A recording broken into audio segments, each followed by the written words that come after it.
Non, en fait, c'est pas question de fanatisme. Hein? Des fanatiques, on en voit partout. Mais c'est njort bu rafet kese la ñu am ak seen bëgg-bëgg et que duñ leen ko bañal parce que peut-être que Wally moom moo toll noonu. Donc, mais nous en interne ou bien pour ne pas créer de frustration, je vais pas parler de communauté parce que tey communauté moom Faramareen dafa yaatu moom laay wax démb. Ce n'est plus une question de Faramareen ou quelque chose comme ça mais moom moo yaatu de telle sorte que et puis les gens confondent aussi les gens qui travaillent pour Wally daanaka ne fréquentent pas Wally ñi si ëpp bokk ñi si ëpp vous les voyez pas autour de lui tu vois donc il a am na benn staff bien défini boo xamante ne ñi ngi liggéey seen liggéey donc ñi ko wër nag di bon parce que moom moo bindoo noonu en fait du question de fanatisme moom laa lay wax sànq des fanatiques on en voit partout mais Wally ay fansam ak ay nitam dañ ko bëgg ba yéene ko lépp moom laay wax sànq album bi du xaalis la ciy wut parce que tey lim ci perte mënatu koo dabu c'est ku nekk da nga baax di wax ci sa côté et c'est bien beau c'est ça qui fait le charme de Wally et c'est ce qui l'entoure hein. C'est ce qui fait le charme de Wally quand même ah ñëppay fàqe fépp di wax ku nekkay wax mais personnellement moi j'essaie de centraliser la communication quand même ah bu ci topp ci côté xaalis bi ngay wax xaalis bi en fait la réalité c'est que il ne peut absolument rien gagner dans cet album tu vois donc c'est ce que je te disais tout à l'heure depuis 4 ans il est en train d'enregistrer cet album comprendre nga ah 4 ans yoo xamante ne beaucoup de choses se sont passées durant ces 4 ans là ah il y a le décès de son père il y a la Covid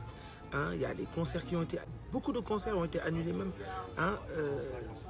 voyage yu bari yi mu def lui en personne il n'est même pas conscient par exemple man sama genre bi nga xamante ne man maay calculer kat bi Wally il peut réellement rien gagner dans cet album en matière d'argent tu vois parce qu'il en a perdu comme pas possible parce que 4 ans yoo xamante ne yaa ngi koy enregistré fépp dem na fa vous avez vu Wally partout dans le monde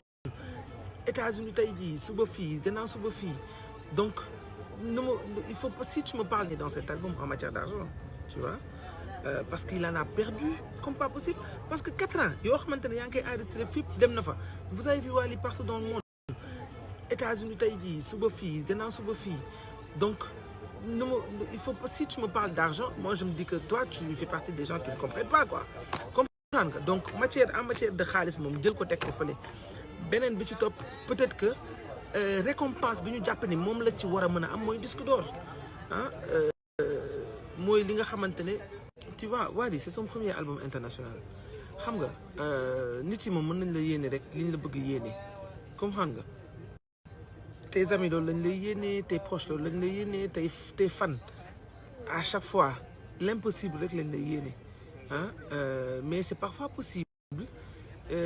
su fekkee di que yow am nga gëm-gëm bi ndax moom am na gëm-gëm bi personne n'en disconvient que Wally nit ko am fit la Wally dafa am fit de fit boobu xam naa moo law ba ci Faramareen yëpp te moo law ba ci ay staffam moo law ba ci tout le monde ah moo tax on est très optimiste ah c'est quelqu'un qui est très optimiste mais quand même nous notre objectif premier n'est d'être discuté d'or en fait mais plutôt d'être écouté à l'échelle internationale tu vois conquérir un nouveau public tu vois conquérir un nouveau public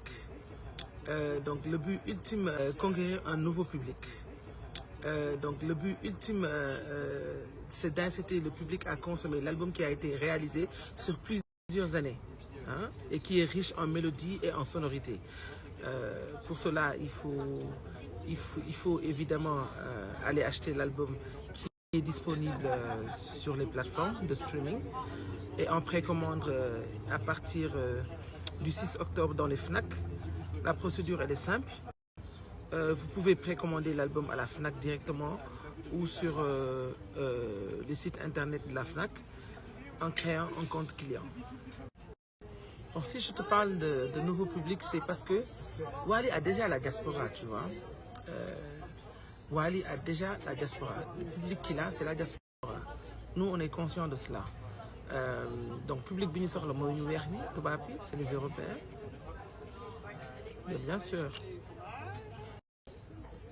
lépp lu yàlla di maye ci musique rek